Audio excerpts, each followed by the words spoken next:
बिस्मिल्लाहिर्रहमानिर्रहीम, अस्सलाम वालेकुम। मैं शाहिद सकलैन हूँ। आप मुझे मेरे यूट्यूब चैनल फेसबुक पेज पे देख रहे हैं। 15 फरवरी है और हफ्ते का दिन है। कराची डिफेंस से लापता होने वाले लड़के मुस्तफ़ा आमिर के केस में गुज़श्ता 24 घंटों में बहुत ही खौफनाक इंकशाफात हुए हैं। बॉडी मिलने के हवाले से और गाड़ी जली हुई मिलने के हवाले से गुज़श्ता रोज़ एक प्रेस कॉन्फ्रेंस की गई थी मुक़द्दस हैदर साहब की तरफ से, जो DIG हैं। उसके बाद जो तफ्तीश में खौफनाक इंकशाफात हुए हैं आज की इस वीडियो में और इससे अगली वीडियो में, क्योंकि ये इतनी ज़्यादा डेवलपमेंट्स हैं कि एक वीडियो में कवर नहीं होंगी, मैं आपके सामने रखूँगा। ये जो वीडियो है इसमें एक तो लड़की के मुलव्वस होने का बाकायदा तौर पे पता चल गया है कि इस सारे फसाद की जड़ एक मार्शा शाहिद नामी लड़की थी। ये लड़की कौन है, उसके हवाले से क्या कुछ है और जो मुझे अब तक पता चला है वो आपके सामने रखूँगा। उसके अलावा मरने से पहले मुस्तफ़ा ने अपने दोस्त को एक मैसेज किया था। ये मैसेज अरमगान के घर जाने से पहले का था, वो भी सामने आया है, आपको सुनाऊंगा बाकायदा तौर पे। और उसके अलावा एक बहुत ही खौफनाक चीज़ सामने आई है कि जी जो मुस्तफ़ा है उसको मार के नहीं बल्कि ज़िंदा जलाया गया था। तो अब की ये जो वीडियो है इस समेत और भी कुछ लेटेस्ट डेवलपमेंट हुई हैं। पुलिस वाले मुअत्तल हो गए हैं। उसके अलावा जो अरमगान है उसके अलावा से कुछ इंकशाफात हुए हैं। कब्र कुशाई के हवाले से कुछ डेवलपमेंट्स हैं। ये इस वीडियो में आपके सामने रख देता हूँ, फिर अगली वीडियो में मज़ीद जो चीज़ें हैं वो आपके साथ शेयर करेंगे। तो बिस्मिल्लाह करते हैं जी। सबसे पहले जो हक़ाइक़ सामने आया आपके सामने रख देता हूँ कि ये जो अरमगान है ये इसका नाम जो है चंद दोस्तों के अलावा कोई भी नहीं जानता था। ये बहुत ही खौफनाक चीज़ है। इसके वालिद की भी कुछ चीज़ें सामने आई हैं, वो मैं आपके सामने रखूँगा। अरमगान का नाम जो है ये कोई नहीं जानता था। इसके मुलाजिम और बाकी लोग इसे बास के नाम से जानते थे। लोगों को इसका नाम पता नहीं था, बहुत मखसूस लोगों को इसका नाम पता था। पुलिस ने जब घर पर छापा मारा तो अरगमान ने ये घर कुछ अरसा पहले ही लिया था। उसके घर में इलेक्ट्रिक सिस्टम और 35 से ज़ायद कैमरे लगे हुए थे। ये बंदा जो है, मुझे इसके पीछे कोई और ही मामला नज़र आ रहा है, क्योंकि इसके हवाले से जो इंकशाफात हो रहे हैं, इतनी छोटी उम्र का लड़का ये सब कुछ अकेले नहीं कर सकता, इसके पीछे कोई मामला और है। अरमगान के घर में किसी को भी मोबाइल फ़ोन इस्तेमाल करने की इजाज़त नहीं थी। छापे के वक्त अरमगान पुलिस कार्रवाई कैमरों से मॉनिटर कर रहा था। ये लेटेस्ट डेवलपमेंट्स जो मेरे पास आई हैं, ये चीज़ें जो पुलिस तफ्तीश में सामने आई हैं। इसी केस के ऊपर एक और डेवलपमेंट्स आज के दिन में जो डेवलपमेंट्स में थे, एक डेवलपमेंट हुई है वो आपके सामने रख देता हूँ। इसमें SHO दरख्शां समेत 3 अफसरान को मुअत्तल कर दिया गया है। जो है नाअहली बरतने और गफलत बरतने पर SHO तफ्तीशी अफसर और ASI को मुअत्तल किया गया है। SHO अब्दुल रशीद पठान SIO जुल्फ़कार के ख़िलाफ़ महकमा जाती कार्रवाई का भी बाकायदा तौर पे हुक्म दे दिया गया है। ASI इफ्तिखार अली के ख़िलाफ़ भी महकमा जाती कार्रवाई होगी। ये वो लेटेस्ट डेवलपमेंट्स हैं जो मेरे पास आई थी। अच्छा, अब चलते हैं जी कब्र कुशाई के मामले के ऊपर। ईदी के जो ईदी ने जो है इसकी मुस्तफ़ा की बॉडी जो है वो दफनाई थी। कब्र कुशाई के हवाले से लेटेस्ट डेवलपमेंट ये है कि इनके वालिदा की तरफ से दरख्वास्त दे दी गई है और इस कब्र कुशाई के हवाले से फलाही इदारे की तरफ से काम शुरू कर दिया गया है। तर्जमान ये बताते हैं कि पुलिस और वर्सा राब्ते के बाद मज़ीद कार्रवाई अमल में ली जाएगी। हब पुलिस ने 12 जनवरी को लाश अमानतन ईथी सर्द खाने में रखवाई थी, तहम शनाख्त न होने पर मसख शुदा लाश की अमानतन तदफीन 16 जनवरी को वो बताते हैं कर दी गई थी।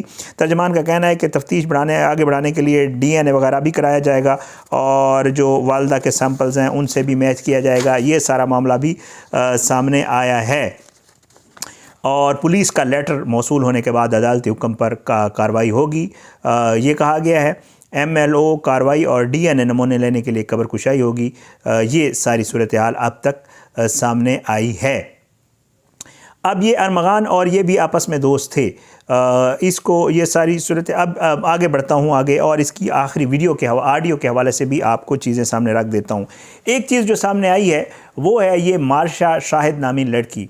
ये खातून अरमगान और मुस्तफ़ा की दोस्त थी और ये कॉमन फ्रेंड्स जैसे होता है, पार्टियाँ शार्टियाँ इकट्ठे करते थे। ये कोई आम लोग तो है नहीं, ये और क्लास के लोग हैं और इनके आपस में ताल्लुक़ भी थे। इनकी लड़ाई न्यू ईयर नाइट के ऊपर आपस में हुई थी और लड़ाई की वजह यही मार्शा शाहिद नामी लड़की थी। इस लड़की के हवाले से जो मुझे पता चला है, ये लड़की डिफेंस की रिहायशी है और डिफेंस में ये सारे, ज़ाहिर है मुस्तफ़ा का घर भी डिफेंस में और ये सारे डिफेंस में थे। तो इस लड़की की वजह से, ये लड़की 4 साल से मुस्तफ़ा की दोस्त थी और मुस्तफ़ा के साथ इसकी तस्वीर वगैरह भी हैं और मुस्तफ़ा के जो है चैट वगैरह भी सामने आई है, जो इस लड़की की कॉल्स और वो भी चीज़ें हैं। तो ये उसकी दोस्त थी। कुछ अरसा पहले से ये अरमगान के साथ जो है इसकी गपशप ज़्यादा हो गई थी। न्यू ईयर नाइट वाली रात भी इनके आपस में लड़ाई हुई और अरमगान ने कहा कि मैं तुम्हें और इसको मार दूंगा, लड़की को, मार्शा को। और उसके बाद जो है अरमगान ने फिर मुस्तफ़ा को बहाने से घर बुलाया और उसके बाद जो कुछ हुआ वो आपको पता है और हम आपको बारहा बता चुके हैं। तो ये मार्शा शायद नामी लड़की है, इसके हवाले से ये चीज़ अब सामने आई है कि इसके हवाले से जो मुस्तफ़ा की वालिदा हैं उन्होंने पहले ही बता दिया था पुलिस को, लेकिन पुलिस ने इसको, ये लड़की फ़रार हो चुकी है, ये आउट ऑफ कंट्री जा चुकी है। कहा जा रहा है कि इंटरपोल के ज़रिए रब्ता करके इसको वापस लाया जाएगा और ये सारी सूरत हाल चल रही है। इस मार्शा के हवाले से अगली वीडियो में मज़ीद इसकी तफसील मेरे पास आई हुई वो आपके सामने रखूँगा। लेकिन अब मैं आता हूँ उस ऑडियो की तरफ जो मुस्तफ़ा की तरफ से की गई थी। ये ऑडियो जो है ये अब सामने आई है जी। इसमें वाज़े तौर पे सुना जा सकता है कि मुस्तफ़ा ने ये वॉइस नोट किया है अपने दोस्त राफ़े को और उसे कहा है कि मुल्ज़िम के अरमगान के घर जा रहा हूँ, तुम भी वहीं आ जाओ, तुम जिम से फ्री होके अरमगान की तरफ आ जाना। और साथ ये भी कहा कि ऐसा है तो मैं भी अपने तरीके से इसके साथ खेलूँगा। ज़रा ये ऑडियो सुन लें मुस्तफ़ा की, फिर आगे इस पे ऊपर मज़ीद बात करते हैं। कुछ चीज़ें और भी हैं। ब्रो मैं भी अब अपने हिसाब से खेलूँगा। अब देखो ऐसा है ना, तो बस सही है, अभी मैं भी एक तरीके से खेलूँगा इसके साथ। राफे भाई मैं थोड़ी देर अरमगान के घर जा रहा हूँ, वही काले के। तो एक काम करो ना, आप जिम से फ्री हो जाओ एक ही बार, फिर मेरे पास आ जाओ ना। मुस्तफ़ा की ऑडियो आपने सुन लीजिए। वो दोस्त से कह रहा है कि जी मैं उसके घर जा रहा हूँ, तुम भी वहीं आ जाना। और ये चीज़ अब वाज़े तौर पे क्लियर हो गई है कि पुलिस को ये पता चल गया कि अरमगान के घर ही गया था और वहीं से ये सारा कुछ हुआ था। लेकिन हैरान कुन तौर पे एक और चीज़ भी आपको बताना चाहता हूँ, वो ये है कि ये ऑडियो थी मुस्तफ़ा के दोस्त के पास। बहुत बड़ा सवाल है, 2-3 सवालात मैं ज़रूर करूँगा। एक तो ये कि जब मुस्तफ़ा नहीं मिल रहा था और मुस्तफ़ा की जो वालिदा हैं वो उसके दोस्तों को राब्ते कर रही थी और उनसे पूछ रही थी मुस्तफ़ा कहाँ गया है, तो ये दोस्त कहाँ चला गया था जिसके पास ये ऑडियो थी, इसने उसकी माँ को क्यों नहीं बताया कि जी मुस्तफ़ा जो है वो अरमगान के घर गया था और उसने मुझे लास्ट मैसेज किया था। एक तो ये सवाल है। दूसरा, जब पुलिस इस मुस्तफ़ा को ढूंढ रही थी और पुलिस जब उसके दोस्तों से बातचीत कर रही थी तो इसके दोस्त ने पुलिस को ये मैसेज क्यों नहीं दिया और क्यों नहीं बताया कि अरमगान के घर गया था? पुलिस ने ये मैसेज इसके दोस्त से क्यों नहीं निकाला कि ये सारा मामला है? वालिदा को अगर पहले दिन से पता था कि मार्शा और ये सारा मामला है और इसका मार्शा के साथ दोस्ती है और अरमगान का मामला भी है, तो वालिदा ने पुलिस को ये चीज़ें पहले क्यों नहीं बताई? वो कहती हैं मैंने बताई हैं, लेकिन पुलिस ने जो है मार्शा से बजाय इसके कि पूछ कुछ करने से के बजाय जो है उसको भगाने में किरदार अदा किया है और वो लड़की जो है यहाँ से फ़रार हो गई है। अब पुलिस कह रही है कि इंटरपोल के ज़रिए रब्ता करके, क्योंकि उसके बयान की बड़ी अहमियत है, हम उसका बयान ज़रूर लेंगे और ये सारी चीज़ें जो है वो खुल के सामने आई हैं। अच्छा, इसके अलावा इसकी वालिदा का जो बयान आया है वो भी है इसके अलावा कि जी ये वो लड़की और जो है वालिदा कहती है कि जी मार्शा शायद नहीं मेरे बेटे को कत्ल करवाया है। उनके मुताबिक मुस्तफ़ा और मार्शा का 4 साल पुराना ताल्लुक़ था, लेकिन बाद में मार्शा नशे की लत में पड़ गई जिसकी वजह से दोनों के दरमियान झगड़े होते रहे। वालिदा के मुताबिक मार्शा ने अरमगान और दीगर लड़कों से ताल्लुक़ात कायम कर लिए थे जिस पर मुस्तफ़ा को इतराज़ था। और उसके बाद जो है मार्शा ने मुबैना तौर पर अरमगान को मुस्तफ़ा को कत्ल करवाने के लिए उकसाया। वालिदा ने मज़ीद बताया कि मार्शा अगस्त 2024 में अमेरिका चली गई थी और 22 दिसंबर को वापस आई थी, जिसके बाद मुस्तफ़ा और उसके दरमियान झगड़े मज़ीद बढ़ गए थे। उनका दावा था कि मुस्तफ़ा को धोखा देकर अरमगान ने उसे बुलाया और उसे कत्ल कर दिया गया। वालिदा के मुताबिक पुलिस को लड़की के हवाले से इतला दी गई, लेकिन कोई कार्रवाई नहीं की गई और बाद में लड़की को अमेरिका भगवा दिया गया।